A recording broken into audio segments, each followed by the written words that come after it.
What in the world? That's Marco Andretti. That's the rear end housing. I've never seen that before. Have you, Michael? Other than in a really bad wreck. I can't imagine how these things, it had to be so violent inside the truck.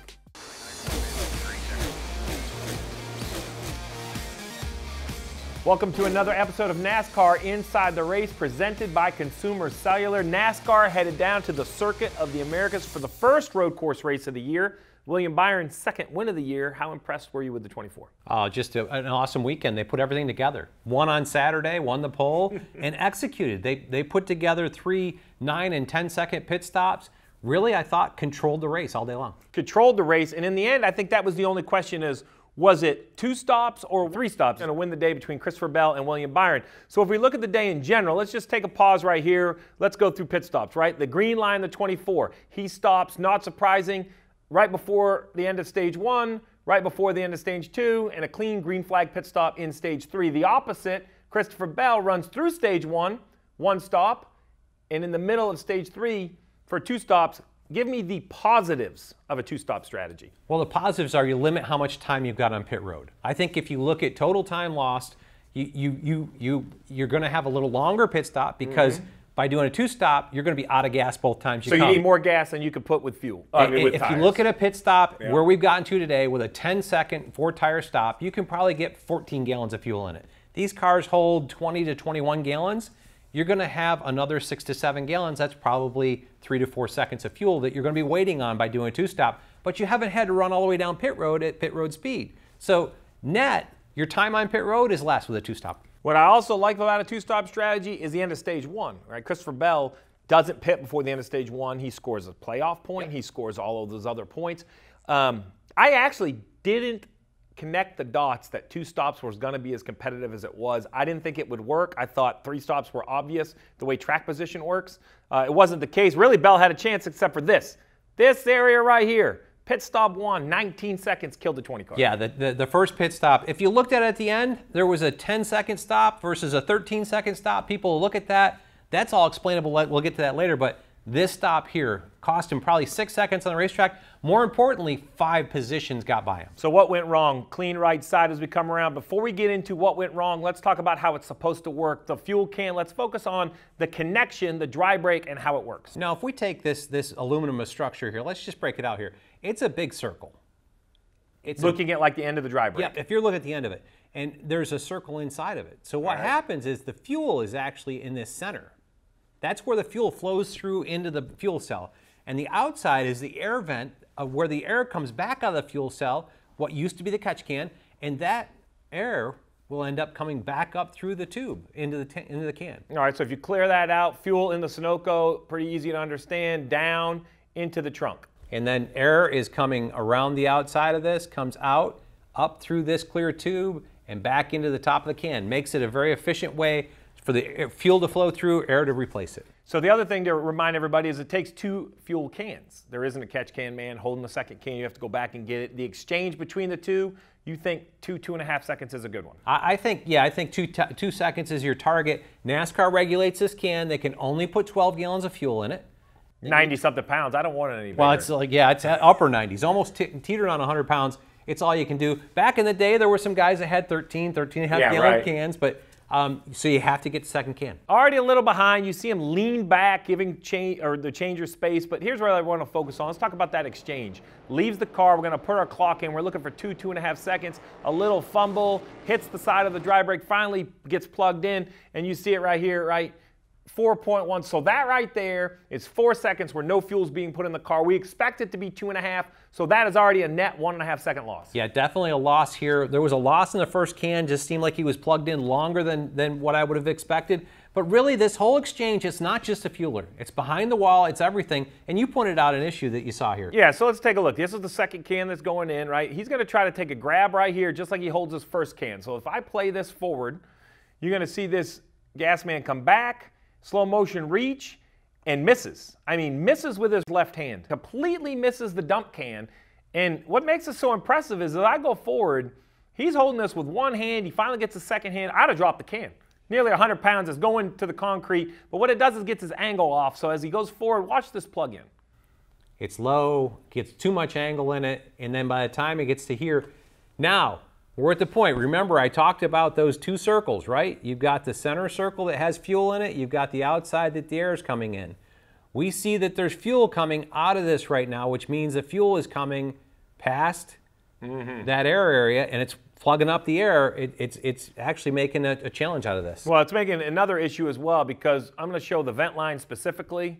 Drag that down and show you what I'm looking at. I'm going to back up with the vent lines clean. All right, so right there, there's no fuel in the vent. Right. When the car is full, you see fuel come up the vent. That signifies the car's full. In this situation, we know it isn't full. He just plugged in the second can. So as we go forward, as you're seeing fuel coming down, fuel's going up, and that's because fuel's now gotten in the vent and it's plugged it.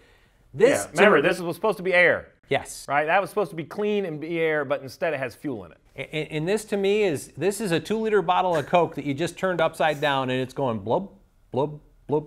Where that can should dump 1.5 to 2 gallons a second, it's probably dumping less than a gallon a second now because it's got all that fuel in it. I'm going to give them credit. They don't add a bigger mistake. They actually wait, make sure the car gets full, or it would have been huge. But in the end, 19 seconds. The caution comes out a few laps later for the end of the stage. You think that would have saved them, but the problem isn't the 5 seconds or 6 seconds that cost them. It's the positions on the racetrack. 5 positions on the racetrack. When you look at the restart that happened after stage 2, Christopher Bell, you see him back there. We'll roll this on around the corner where you can take a little better look at it. But now, count the cars that we've got here, because we know that the 51, the 3, the 17, the 8, and the 48 all passed him on that cycle. Yeah, so the problem with that is 5 positions cost you time. Another way to look at it, and this is the best way to look at it, plus I love to use this. Let's just put him where he should be. He was just in front of Alex Bowman. I think he could have stayed in front of Alex Bowman. That moves him all the way up on this restart. That makes a tremendous amount of difference. You put him in this position, and we're having the conversation today about why did every other crew chief miss the 2-stop strategy? I know. I was shocked it happened this way. So let's take positions, move it back into time. This is a delta graph. Basically, how much time you're losing to the leader. I want to focus from here forward. So if I take a little spot and say here, and basically, right, this forward, this is the entire race. Yeah, as you look at it, and we look at it, the direction that you've got going on, Christopher Bell is really losing pace here. And it's the gap back to the 24 car. The 24 is not even a leader at this point. As you see, the 24 is losing a little time. That's to Ross Chastain, who's leading. He's trying to get there. 1 lap after the restart, the gap between the 24 and the lead is about 0.4 of a second. Between the 20 and the lead, 3.6. You can do the math, or I can do the math. 3.25. Yeah, 3.25 seconds, right? We go just 7 laps later, lap 41. Now we are 8.6, 8.7 seconds from the 20 to the 24. He has lost 5 seconds. Yeah, he has. And this is a transition point for Christopher Bell. This is the point at which he gets by the 8 car. And from there forward, you see that gap start to shrink. I laugh. I don't think Kyle Busch laughed. I like a transition point, how he got by the 8 car. But then he does. He makes up a lot of time. Then it comes down to final pit stops. Let's compare them side by side first. I think this is the best way. Bell on the bottom, Byron on the top. Byron, once again, really nice stop. Bell a little slower, but because he needs more fuel. Bell stopped at 24. Byron stopped at 28. There's 4 laps of fuel. He's going to need 2 to 3 seconds more fuel than Byron does. We saw 10.3, 13.0. Those stops are in line with what you would expect. You have to keep coaching. Final stop for the 20 car. They come in right side again. They make adjustments, though. I have to give it to Adam Stevens, the pit crew coach. The pit crew, we pause it here. You see this tire changer no longer trying to sneak under the gas man.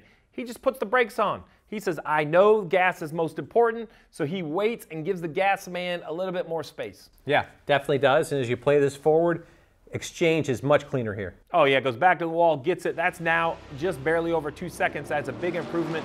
13-second final exchange. In the end, that is what gave the 20 the chance to be in the picture. And like I said, if we go back to that delta graph and just show, let's focus on the end, right? I mean, look at this right here. Yeah. I mean, this is 12 seconds made up in the final run. You think without a slow first stop, the 20 wins the race? I think so.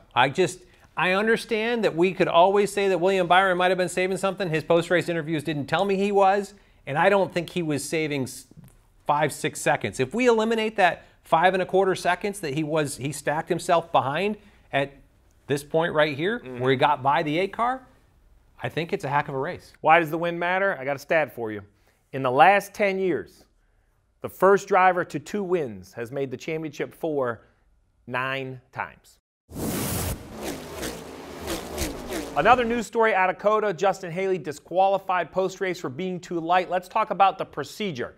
Pre-event, every car goes across the scale. Post-event, certain cars, the random and the high-up finishes go across the scale. Talk about pre-event and the weight. How's it decided? Yeah, so as you look at it, it's based off of driver weight. The drivers are weighed periodically. They're put in 10-pound increments, and your car weight is according to what your driver weighs. So they'll shuffle that a little bit just so that the driver doesn't have to be there for weight, but so that when we're racing on the racetrack, the driver weight and the car weight kind of roll up into the 3,600-pound range. So we'll just say 3,450 pounds without the driver, give or take. You're allowed a 0.5% post-race. So the rules in general for the car, if we go through them, first of all, it's your responsibility as a crew chief not only to make weight before the event, but you have to make weight after the event. Another interesting thing is years ago, you could put whatever you wanted, new tires on, more oil in the car. Now, the only thing they're really going to let you do is add fuel. They will make an exception if you lose a bumper cover or a side, but fuel's really the only thing you're allowed to add. There's the 0.5% I mentioned. There's also a nose weight maximum you're allowed to have pre-event. So they take the 51 across the scales. It is less than, I guess, 17 or 18 pounds below the minimum. So more than 18 pounds below minimum weight. That's it, you're disqualified. Is it really as simple as that? It is. It really is. I mean, it could be that they burnt some engine oil. It could be that the water bottles, consumed some of that out. You don't know where it's gone, but unfortunate situation for them. A good day kind of goes to waste here, but there's progress in this program. Yeah, take the highlights. It wasn't 5 or 10 pounds that made the car run inside the top 20. Take the highlights and move forward from there. Social media wins for the Marco Andretti issue in COTA. I've never seen this before. The entire rear housing comes out of his truck.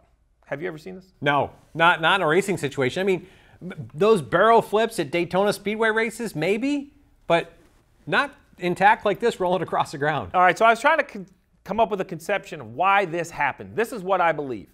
In road course racing, under braking, which Marco doesn't run a lot of NASCAR vehicles. They're more IndyCar. They brake very differently. As you get on the brakes, next-gen car, not so much, but Xfinity in truck, they want to wheel hop. What does that mean? That means the rear tires basically skip across the pavement because of flex in both the driveline and the rear suspension. Yeah, as you look at it, the truck arms, they're 51 inches long, and that's a kind of cantilevered I-beam. And under if you're going to talk about them, I'll show them. So these are the truck arms, basically. Front of the truck going back, these 2 items right here are the truck arms. Yeah, and you look at that, the spring sits on top of it. That's a 1/8-inch steel C-channel. It flexes. As the brakes get on the rear, it's rolling that housing and it's flexing those truck arms up. And then as you lose contact patch, when the tire starts to grip or lose its grip, it unloads that and becomes this bouncing mechanism, and it just keeps loading, unloading that I-beam. So simple enough, these components right here hold the truck arm to the housing, and they're still there. These nuts right here, I'm going to zoom in. Let's do it a different way. I like zooming in better. You see those 2 items right here, this one and this one. Those are the nuts that hold the housing to the truck arm, and they're all still there. Yeah, if you look at it, there's a U-bolt that goes back around the axle tube and comes back up here. That's how it's secured in there. But as you see going forward from the drawing you had before, there should be a piece of I-beam that goes forward from here. It broke off here at the tube. Yeah, so, I mean, look, what does that look like if we go back to give everybody a reference? Here are the truck arms, and they're broke basically right here, just in front of the rear housing. And then, look, there are shocks, there's a track bar, there's a drive shaft. None of those are designed to hold the rear housing in the car. I can't imagine how these things, it had to be so violent inside the truck. Well, and I can't, yeah, I can only imagine. You saw how hard the truck came up because it had to kind of drive over the tires. I can't imagine how hard the hit was when it came back down just on steel. First of all, I think NASCAR will look at the parts. We've talked to NASCAR. Nothing really looks out of the ordinary there. You never know about mileage or a crack, how it was used.